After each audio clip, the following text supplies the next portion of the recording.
پاکستان میں یہ عام بات ہے کہ ہم قبروں کی محبت میں گرفتار داتا بخش وغیرہ کو روشنی میں وہ بدعت ہے، قبروں کی محبت ہی بدعت ہے، قبروں پہ سجدہ کفر ہے۔ ایک آدمی کے پاس امانت کی رقم ہے، حالانکہ وہ رقم کو استعمال بھی کرتا ہے، تو یہ رقم جس کی ہے وہ زکوٰۃ دے گا، اس کو کیا حق ہے زکوٰۃ دینے کا؟ یا تو اس سے پوچھے بھی میں سال میں تیری رقم سے زکوٰۃ نکال دیا کروں، وہ اجازت دے گا تو زکوٰۃ ادا ہوگی۔ کسی سے پیسے لیے جائیں کاروبار کے لیے، وقت مقرر کیا جائے، وقت پر پیسے لینے والے رقم سے زائد دی جائے، وہ زائد دینا حرام ہے، جو مقرر ہے وہی دیں گے۔ نماز تراویح کے بعد یہاں تہجد کی نماز پڑھتے ہیں، چونکہ لفظ قیام اللیل جو ہے یہ سب کے لیے ہے، تراویح کے لیے بھی ہے، تہجد کے لیے بھی ہے، نفل کے لیے بھی، رات کا اٹھنا۔ لیکن احناف کے نزدیک تہجد کی جماعت نہیں ہوتی، ان کے نزدیک نفل کی نماز جماعت نہیں ہوتی، ہر آدمی اپنی اپنی پڑھے۔ تراویح کی جماعت اس لیے ہوتی ہے کہ تراویح سنت مؤکدہ ہے، تراویح نفل نہیں ہے۔ لیکن بہرحال یہاں چونکہ جماعت ہوتی ہے، بالکل شریک ہوں، حرمین شریفین کی ہر نعمت سے فائدہ اٹھائیں۔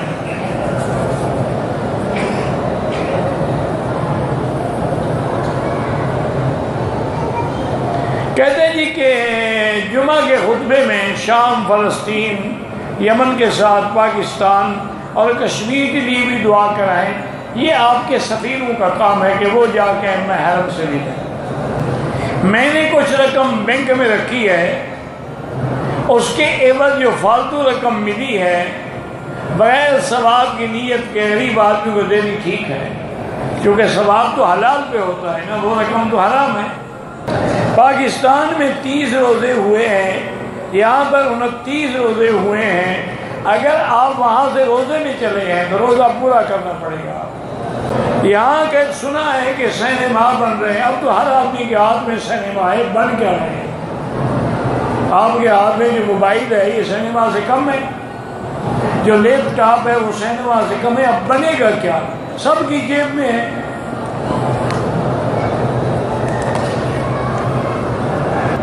بیوی کے مرنے کے بعد نکاح ختم ہو جاتا ہے؟ بالکل ختم نہیں ہوتا، یہی بیوی تمہیں قیامت میں جنت میں ملے گی۔ نکاح کیسے ختم ہو گیا؟ یہ تمہارے گلے میں ہے، یہ ختم نہیں ہوتا۔ ہاں ختم کرنا چاہو تو طلاق دے کے جان چھڑا لو اگر تنگ آئے ہوئے ہو۔ اگر ناخن پر عرق یا مہندی لگائے عورت، مرد نہیں، اچھی بات ہے، کیونکہ ناخن پالش کی تہ جم جاتی ہے، وضو نہیں ہوتا۔ عرق یا مہندی لگانے سے تہ نہیں جمتی، رنگ ہوتا ہے۔ دونوں ہاتھ سے سلام بھی جائز ہے، ایک سے بھی جائز ہے، جو جیسا ہو اسی طرح کرتا ہو۔ الاخذ بالیدین، امام بخاری نے باب باندھا ہے، ان کو نظر نہیں آتا ہے۔ مردوں کے لیے کشید کیے ہوئے کپڑے پہننے جائز ہیں، اب تو پہنتے ہی آپ عورتوں والے ہیں، مسئلہ کیا پوچھتے ہیں؟ آپ تو عورتوں والے پہنا کریں اور اپنے عورتوں کو پہنایا کریں۔ اِنَّا لِلَّهِ وَإِنَّا إِلَيْهِ رَاجِعُونَ، اور کیا کہہ سکتے ہیں؟ حضرت ابو بکر نے انگوٹھے نہیں چومے تھے، اگر چومتے تو اور صحابہ بھی دیکھ لیتے۔ 1400 سال کے بعد مولوی نے کہاں سے دیکھ لیے ہیں؟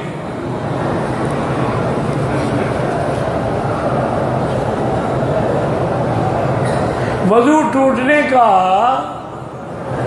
خوف رہتا، خوف سے وضو نہیں ٹوٹتا، خوف کرو گے تو اور خطرہ ہوگا۔ میری بیوی میری اجازت کے بغیر رشتہ داروں سے ملنے جاتی ہے، میں اس سے ناراض ہوں۔ میرے بھائی، میرے محترم، اپنی بیوی کو اللہ کا قرآن سرکار دو جہاں صلی اللہ علیہ وسلم کی احادیث، ہدایت نامہ خاوند، ہدایت نامہ بیوی، یہ کتابیں پڑھ کے سنائے گئے، کہو کچھ نہیں اس کو، صرف سناتے رہو، انشاءاللہ اصلاح ہو جائے گی۔ اور ہر مشکل کی گھڑی میں 2 رکعت نماز پڑھ کے دعا کیا۔ 2 حدیثوں کے جمع ہونے کا کیا مطلب ہے؟ 2 حدیثیں اگر مختلف آ گئیں، جیسے کہ ایک حدیث میں ہے حضور نے فرمایا کہ الماء من الماء، آدمی غسل تب کرے گا جب اس کا پانی نکلے، منی نکلے۔ اور ایک حدیث میں آ گیا اذا التقى الختان بالختان فقد وجب الغسل، کہ اگر شرمگاہ مرد اور عورت کی مل جائے تو غسل واجب ہو گیا، چاہے پانی نکلے یا نہ نکلے۔ اب یہ 2 حدیثیں ہو گئی، ایک میں ہے کہ پانی نکلنا شرط ہے، ایک میں ہے کہ پانی نکلنا شرط نہیں، بس اگر شرمگاہ ملی ہے تو غسل ہو گیا۔ اب علماء نے جمع کیا، انہوں نے کہا وہ جو حدیث ہے پانی والی وہ پہلے تھی، اور التقاء ختان والی حدیث بعد میں یہ ناسخ ہے، وہ منسوخ ہو گئی، تو لہذا عمل ہو گیا۔ امام ابو حنیفہ رحمۃ اللہ نے دونوں حدیثوں کو جمع کیا، وہ فرماتے ہیں کہ نہیں، الماء من الماء کا جو حکم ہے وہ نیند والے کے لیے ہے، کہ نیند سے اٹھنے کے بعد اگر کپڑے پر منی کے اثرات پائے گئے ہیں تو غسل کرے گا، اور نہیں پائے گئے تو غسل نہیں کرے گا۔ اذا التقى الختان بالختان ہو گئی، یہ جاگتے والے کے لیے، تو لہذا دونوں حدیثیں جمع ہو گئی۔ مرنے کے بعد ایک دوسرے کو غسل دے سکتے ہیں، اگر مثلاً عورتیں نہ ہوں تو شوہر ہی غسل دے گا، اگر مرد کوئی نہیں ہے تو بیوی شوہر کو غسل دے گی، جیسے ابی ذر رضی اللہ تعالیٰ عنہ کو ان کی بیوی نے غسل دیا۔ ہاں اگر موجود ہے تو پھر نہیں دینا چاہیے۔ کہتے جی کہ جب عمر مقرر ہے تو لمبی عمر کی دعا کرنی چاہیے، نہیں کرنی چاہیے، یہی دعا کیا کریں کہ یا اللہ جو ہمارے لیے خیر ہے وہ پیش فرما۔ ہمارے پڑوس کی مسجد میں ٹائل پتھر لگا ہوا ہے جس پر قرآنی آیات لکھی ہیں، ان کا عکس زمین پہ پڑتا ہے، کوئی آگے نہیں۔ عکس کے حکم جو ہے وہ اصل کا حکم نہیں ہوتا ہے۔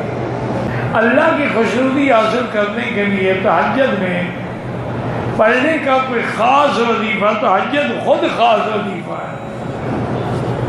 جب آدمی آخری رات میں اللہ کے آگے کھڑا ہوتا ہے، ان ناشئۃ اللیل اشد وطئا واقوم قیلا، اور اس وقت جب وہ اللہ کے دربار میں عرضی کرتا ہے، وہ سب سے بڑا وظیفہ ہے اور جلد دعائیں قبول ہوتی ہیں۔